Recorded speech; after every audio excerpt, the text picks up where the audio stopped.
बिस्मिल्लाहिर्रहमानिर्रहीम। लाखों करोड़ों दुरूदो सलाम मोहम्मद मुस्तफ़ा सल्लल्लाहु अलैहि वसल्लम और आले मोहम्मद पर। मैं हूं उमर दराज गोंदल। 2025 का आगाज हो चुका है। आज दूसरा दिन है, लेकिन साल और दिन चढ़ने के साथ कुछ अच्छी खबरें जो खुद तहरीक इंसाफ के और इमरान खान के करीबी लोग लेके आ रहे हैं। आप जानते हैं कि आज 2 तारीख है और आज 3:30 बजे इस्लामाबाद के अंदर हुकूमत और तहरीक इंसाफ के दरमियान मुज़ाकरात होने हैं। और तहरीक इंसाफ के हवाले से कहा गया कि देखें जी, वो तो आप तहरीरी मुतालबात लेके आए। तो तहरीक इंसाफ ने कहा कि तहरीरी मुतालबात क्या लेके आने हैं। हमने 2 ही चीजें कही हैं, एक तो जुडिशल कमीशन और नंबर 2 जो है हमारे जो कैदी हैं जिनका ट्रायल चल रहा है उनकी रिहाई। अब ये उनकी बात बिल्कुल ठीक है, वो जो बात कर रहे हैं। तो इसके हवाले से साहबजादा हामिद रजा जो तहरीक इंसाफ की मुज़ाकराती कमेटी के तर्जुमान हैं और इमरान खान ने इनको तर्जुमान मुकर्रर किया, उन्होंने कहा कि मुज़ाकरात में हमारे वही 2 मुतालबात हैं जो पहले हम मीटिंग में रख चुके हैं। आज हुकूमत की तरफ से भी उनके मुतालबात सामने आ सकते हैं, लेकिन हुकूमती मुज़ाकराती कमेटी के जो तर्जुमान है इरफान सिद्दीकी साहब, वो क्या कह रहे हैं? वो कह रहे हैं इनको भी पता है कि हुकूमत जो कैदी है उनके हवाले से कितना कोई रिलीफ दे सकता है। जिसका मतलब यह हुआ कि हुकूमत कह रही है भाई हमारे हाथ में कुछ नहीं है, लेकिन तहरीक इंसाफ के इन मुज़ाकरात को छोड़ के या जो बुशा बीबी के हवाले से दावे हैं कि वो बातचीत कर रही हैं, उन सब को छोड़ के अच्छी खबर क्या है? साहबजादा हामिद रजा के ऊपर इमरान खान एतमाद करते हैं, तभी उन्होंने मुज़ाकराती कमेटी का फोकल पर्सन उनको मुकर्रर किया। आपको याद होगा चंद रोज पहले आरिफ अलवी जो साबिक सदर है, उन्होंने कहा था कि तब्दीली आने वाली है, और यह मानी खेज गुफ्तगू थी। और अब तो खैर सहाफी भी कह रहे हैं। रात को कल खबर लगाई इंसार अब्बासी ने कि आप गारंटी दे दें और आपको ऑप्शन दिया जा सकता है बनी गाला वाला। रात को सोहेल वड़ाइश ने कहा जी 40% इम्कान है कि इमरान खान जेल से रिहा हो जाएंगे, उसके लिए शर्त है कि वो एस्टैब्लिशमेंट की एक बात मान ले कि मैं खामोशी से घर बैठूंगा और सिस्टम को मान लूंगा। यानी अब आप यूं कहिए इमरान खान से डील मांगी जा रही है, इमरान खान से गारंटी मांगी जा रही है, इमरान खान को दी नहीं जा रही कि आप हमें एक गारंटी दे दें कि आप घर बैठ जाएंगे और आप इस सिस्टम को मान लेंगे। अच्छा, अब मैं जो कह रहा हूं कि अच्छी खबर वाली बात फिर क्या हुई। साहबजादा हामिद रजा ने ट्वीट किया और वो लिखते हैं कि 2-2.5 साल मार खाने के बाद हमारा भी मुस्कुराने का वक्त आ गया है। आएगा नहीं, आ नहीं रहा, आ गया है।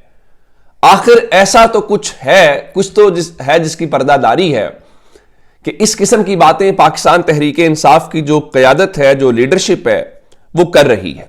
मैं आपको 2 डेवलपमेंट्स बता देता हूं आगे चल के। आपको याद है कि अली अमीन गंडापुर के ऊपर बहुत सारे मुकदमात दर्ज हुए, फिर उनको इश्तिहारी करार देने के हवाले से कहा गया, और आज उन्होंने ना सिर्फ इस्लामाबाद के अंदर 2 मीटिंग्स अटेंड करनी है। एक मीटिंग तो चले मुज़ाकरात वाली है जिस पे तहरीक इंसाफ कह रही है कि हमारी पूरी की पूरी जो टीम्स हैं, जो लास्ट टाइम नहीं गए थे, लास्ट टाइम सिर्फ असद कैसर साहब, अल्लामा राजा नासिर अब्बास साहब और साहबजादा हामिद रजा साहब गए थे, तो उनका इस बार हमारी पूरी टीम आएगी।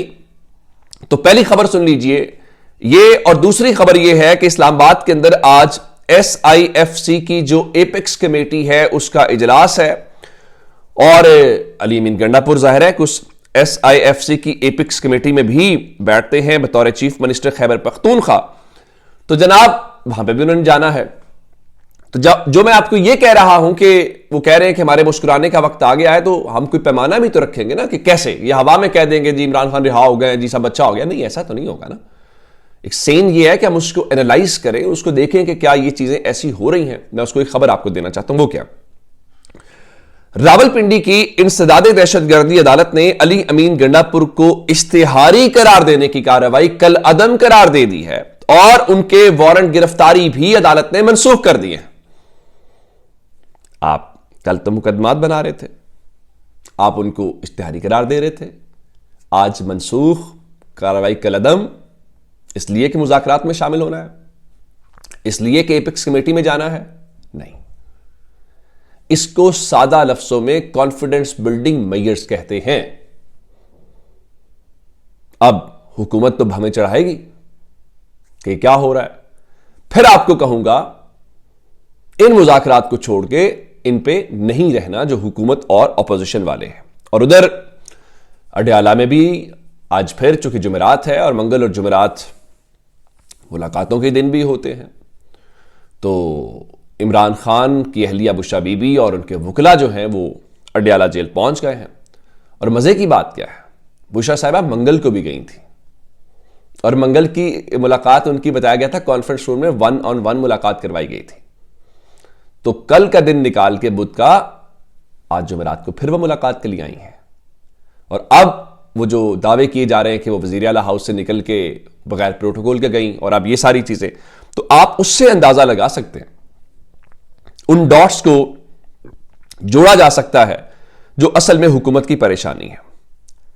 अब इस हवाले से हुकूमत अपने आप को तसल्ली देने के लिए कहती है, जनाब इमरान खान दूसरों को कहते थे कि रसीदें दिखाओ, तो अब आप भी रसीदें दिखाओ, सरकारी तोहफों की रसीद दिखाओ, आपको कुछ नहीं कहा जाएगा। ये एहसन इकबाल साहब कह रहे हैं। आप रसीदें मांग लें, आपको पूरा हक है, और वो रसीदें दिखाएं आपको, इसमें क्या कबाहत है। अब एक और खबर है और वो बहुत बड़ी खबर है।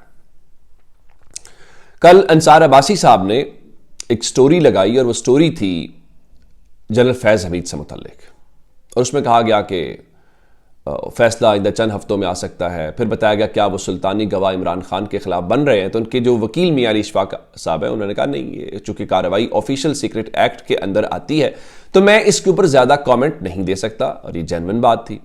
लेकिन अब क्या हुआ, अब उसमें एक और भी किरदार, और सब लोग सवाल ये उठा रहे हैं कि चलें बाकी सब चीजें तो ठीक हैं, लेकिन क्या ये कार्रवाई सिर्फ जनरल फैज के हवाले से ही होनी है। इमरान खान भी कहते हैं कि जनरल फैज ने खुद क्या करना था, वो तो अंडर कमान था जनरल बाजवा के, और जनरल बाजवा ने क्या कुछ किया वो पाकिस्तान में कोई ढकी छुपी बात नहीं है। अब इस पे क्या डेवलपमेंट है, इस पे डेवलपमेंट ये है कि जो सीनियर सहाफी हैं जाहिद गिशकोरी, उनका दावा यह है कि जनरल बाजवा की जो मुलाकातें हैं उन पर पाबंदी लग गई है या लगा दी गई है। इस हवाले से उनका बताना यह है कि चूंकि अब उनकी रिटायरमेंट को 2 साल मुकम्मल हो चुके हैं, और जब हम रिटायरमेंट की 2 साल की बात करते हैं तो इसका मतलब यह होता है कि उसके बाद कोई भी जो अफसर होता है उस पर सियासत करने पर भी उसको इजाजत होती है, और वो जो फौजी रूल्स एंड रेगुलेशंस जो भी आप उसको कहना चाहते हैं उसमें से वो निकल चुका होता है। और ऐसा नहीं है कि जनरल बाजवा मुल्क से बाहर हैं, जनरल बाजवा पाकिस्तान के अंदर हैं, और ये पाबंदी किसने और क्यों लगाई है इसकी बहुत सारी वजूहात बताई जा रही हैं।